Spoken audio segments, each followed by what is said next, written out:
தமிழக முதலமைச்சர் விஜய் அவர்களுடைய பிறந்தநாள் கொண்டாட்டம் பார்த்தீங்கன்னா முடிஞ்சிருச்சு. ஸோ கொண்டாட்டங்கள் முடிந்திருந்தாலுமே கூட பிறந்தநாளில் நடந்த விஷயங்கள் பார்த்தீங்கன்னா இன்னும் பரவிக்கிட்டு தான் இருக்குது. ஸோ அது நின்னப்பாடு கிடையாது. ஏன்னா விஜய் அவர்களுடைய செயல்பாடுகளானது அப்படி இருந்தது அப்படின்ற மாதிரியான ஒரு சில தகவல்கள் வெளியாகியிருக்கு. பொதுவாக குடும்ப வாழ்க்கையில் அவருக்கு நிறைய பிரச்சனைகள் இருக்குது. ஸோ அது எல்லாருக்குமே தெரிஞ்ச விஷயந்தான். ஸோ இப்போவும் பார்த்திங்கன்னா அவங்களுடைய டிவோர்ஸ் கேஸ் கோர்ட்டில் இருந்துட்டு தான் இருக்குது. இருந்தாலுமே கூட விஜய் அவர்கள் செய்யக்கூடிய செயல்பாடுகளில் ஏதாவது மாற்றங்கள் வந்தால் மட்டும்தான் இந்த டிவோர்ஸ் நல்லபடியாக முடியறதுக்கான வாய்ப்புகள் இருக்குது. இல்லை அப்படின்னா சங்கீதாவும் விஜயும் சேர்றதுக்கான வாய்ப்புகள் பார்த்திங்கன்னா 90% கிடையாது. ஏன்னா சங்கீதா அவங்களுக்கு இருக்கக்கூடிய சந்தேகமே விஜய் அவர்கள் வேறொருத்தவங்களோட தொடர்பில் இருக்கிறாங்க அப்படின்ற மாதிரி தான். அதை உறுதிப்படுத்திக்கிற மாதிரியே ஒவ்வொரு விதமான விஷயங்களும் நடந்துட்டு தான் இருக்குது. ஸோ சங்கீதா பார்த்தீங்கன்னா இப்போ ஒன்றும் டிவோர்ஸ்க்கு அப்ளை பண்ண கிடையாதுங்க. இவர் சிஎம் ஆகிறதுக்கு முன்னாடியே டிவோர்ஸ்க்கு அப்ளை பண்ணி வச்சுருந்தாங்க. ஸோ அப்போ அவரால் எதுலேயும் கலந்துக்க முடியல. பிகாஸ் அவர் பாலிடிக்ஸில் ரொம்ப பிஸியாக இருந்தார். அதாவது நேரமே இல்லை, அரசியலுக்காக ரொம்ப போராடிட்டு இருந்தார்.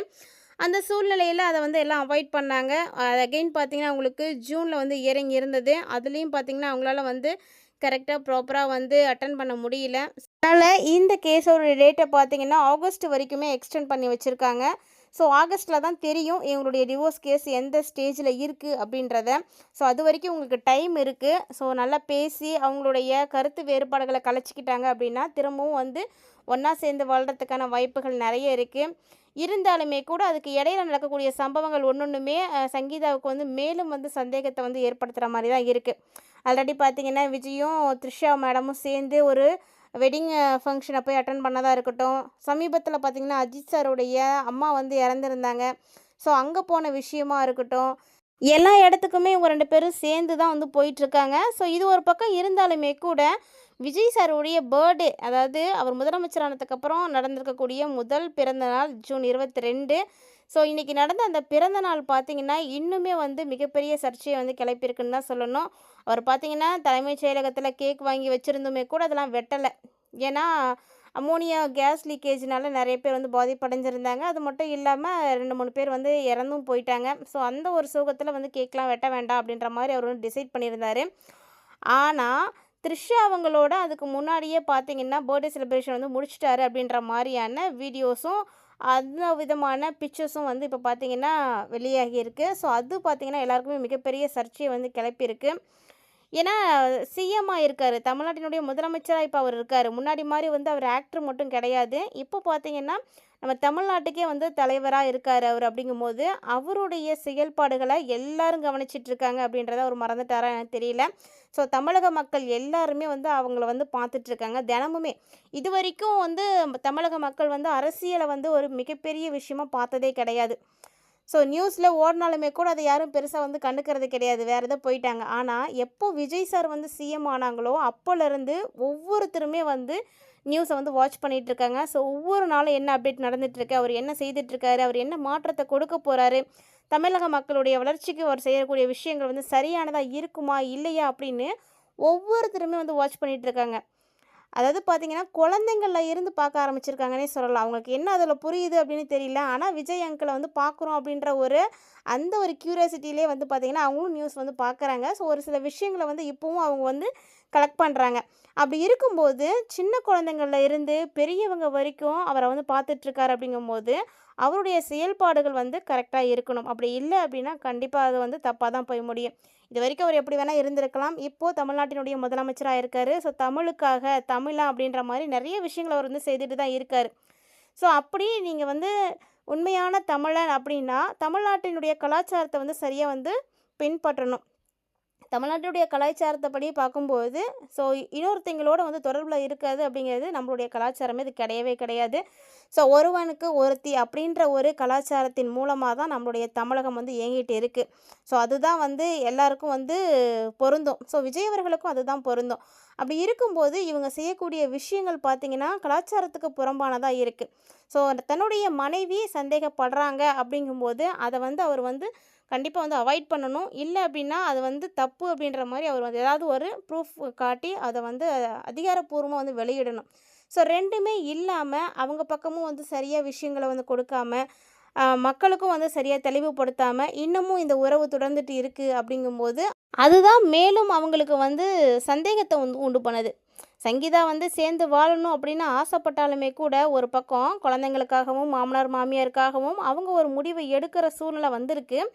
அப்படி அவங்க எடுக்கணும் அப்படின்னாலுமே கூட சூழ்நிலைகள் அவங்களுக்கு சாதகமாக இருக்கணும். ஸோ அவங்க பார்க்குறது எல்லாமே தப்பாக இருக்குது, கேட்குறது எல்லாமே தப்பாக இருக்குது அப்படிங்கும்போது அவங்களுக்கு மேலும் மேலும் பார்த்திங்கன்னா கோபங்கள் தான் வந்துட்டு இருக்குது. ஸோ அதனாலேயே பார்த்திங்கன்னா விஜய் அவர்களை பற்றி அவங்க வந்து தப்பாகவே தான் இன்னும் நினச்சிட்ருக்காங்க. ஸோ அது மாதிரியான விஷயங்கள் தான் வந்து நடந்துகிட்ருக்கு. ஸோ வாழ்க்கையில் நிஜ வாழ்க்கையில் நடந்தாலும் பரவாயில்லைங்க, எப்போ பார்த்தாலும் சோசியல் மீடியாலையுமே இதே விஷயங்களாகவே போயிட்டுருக்கும்போது அவங்க பார்க்குறது எல்லாமே இப்படியே தான் இருக்குது, கேட்குறது எல்லாமே இப்படியே இருக்கும்போது அவங்களுக்கு வந்து சேர்ந்து வாழணும் அப்படின்ற அந்த ஆசையே வந்து விட்டு போச்சு. ஸோ இந்த மாதிரி தான் விஜய் அவர்கள் அவங்க வந்து பார்த்துட்ருக்காங்க. ஸோ இந்த விஷயங்களை வந்து அவங்க கேள்விப்படும் பொழுது இதுக்காகத்தான் நான் வந்து டிவோர்ஸே அப்ளை பண்ணேங்க அப்படின்ற மாதிரி அவங்க வந்து ரொம்ப கவலைப்படுறாங்க, வருத்தப்படுறாங்க. விஜய் ரசிகர்கள்ட்ட மட்டும் கிடையாதுங்க, விஜய் மக்களுக்காகவும் வந்து கேட்குறாங்க. ஸோ இப்போ சங்கீதா மேடம் மட்டும் இந்த விஷயத்த கேட்க போகிறது கிடையாது. தமிழக மக்கள் எல்லாருமே வந்து விஜய் அவர்கள்ட்ட கேட்கக்கூடிய கேள்வியும் இதுதான்.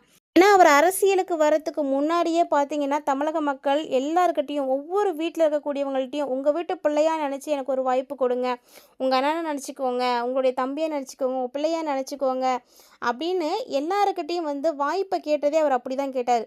ஸோ இப்போது தமிழக மக்கள் இவருக்கு கொடுத்துருக்கக்கூடிய வாய்ப்பும் கூட அதுக்காக தான். அவங்கள வந்து அவங்க வீட்டில் ஒரு பர்சனாக வந்து நினச்சி தான் எல்லோரும் வந்து ஓட்டு போட்டிருக்காங்க.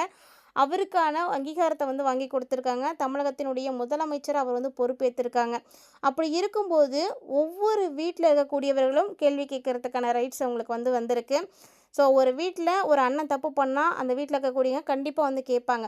அப்படித்தான் இப்போ தமிழக மக்களும் வந்து கேள்விகள் கேட்குறாங்க. ஸோ இது கேள்விக்காக மட்டும் கிடையாதுங்க, எல்லாருடைய ஆசையுமே வந்து சங்கீதாவும் விஜய் அவர்களும் இணைந்து வாழணும், குடும்பம் வந்து என்றைக்கும் வந்து பிரியக்கூடாது அப்படிங்கிறது தான். அதாவது என்னுடைய அண்ணன் வாழ்க்கை வந்து கெட்டு போகிறதுக்கு யாரும் வந்து விட்டுற மாட்டாங்க. ஸோ அப்படி தான் என்னுடைய மகன் வாழ்க்கை வீணாக போகிறதுக்கு யாரும் வந்து விட மாட்டாங்க இல்லையா? எல்லாரும் போராடுற மாதிரி தான் தமிழக மக்கள் எல்லாருமே விஜய் அவர்கள் வந்து சேர்ந்து வாழணும் அப்படின்ற மாதிரி பேசிகிட்டு இருக்காங்க. ஸோ அதுக்கான வாய்ப்பை வந்து விஜய் அவர்கள் வந்து கண்டிப்பாக வந்து உருவாக்கணும். சங்கீதாவும் விஜயும் சேர்ந்து வாழ்வாங்களா வாழ மாட்டாங்களா அப்படின்றதே இப்போ பெரிய சந்தேகமாக தாங்க இருக்குது. ஸோ விஜய் அவர்கள் நடந்துக்கக்கூடிய விஷயங்களை பார்க்கும்போது ஸோ இதுக்கு மேலே இதுக்கு சான்ஸ் இல்லையோ அப்படின்ற மாதிரியான கேள்வியும் சந்தேகத்தையும் கூட வந்து எழுப்புது.